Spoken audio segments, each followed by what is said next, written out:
তো নামাজ পড়ি সওয়াবের জন্য, সওয়াবটা দিয়ে জান্নাত পাওয়ার জন্য। আল্লাহর নবী তো আপনাকে জান্নাত দিয়ে দিয়েছেন আল্লাহ থেকে এনে, আল্লাহর হুকুমের মাধ্যমে আপনাকে তো জান্নাতি বানাই দিয়েছেন রব্বে কারীম। সুতরাং আপনার তো নামাজ পড়ার দরকার নাই। সিদ্দিক আকবর বলে, তোরা জান্নাত পাওয়ার জন্য সিজদা দেস, নামাজ পড়স, আমি আবু বকর মওলাকে রাজি করার জন্য নামাজ পড়ি জান্নাত। মনে রাখবেন, সওয়াবের আমল আলাদা, রবের প্রেমের আমল আলাদা।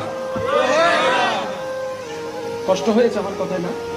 অনেকে বিরক্ত হচ্ছেন, অনেকে বলবে হুজুর আপনি তো মানুষদেরকে সওয়াব থেকে বিমুখ করছেন। আমি বললাম ভাই, সওয়াবের জগতে অনেক থেকেছেন, কি পরিবর্তন এসেছে একটু দেখান না আমাকে। কারণ এখানে এসেছে, এখানে এসেছে, এখানে এসেছে, এখানে কতটুকু আসলো সেটা তো একবার খেয়াল করে দেখেন। ওয়াল্লাহি নবীর প্রেম নিয়ে আল্লাহর প্রেম সাগরে ডুব দেন, আপনার সব পরিবর্তন হয়ে যাবে। এবার আমি আপনাদেরকে একটা প্রশ্ন করবো, আপনার উত্তর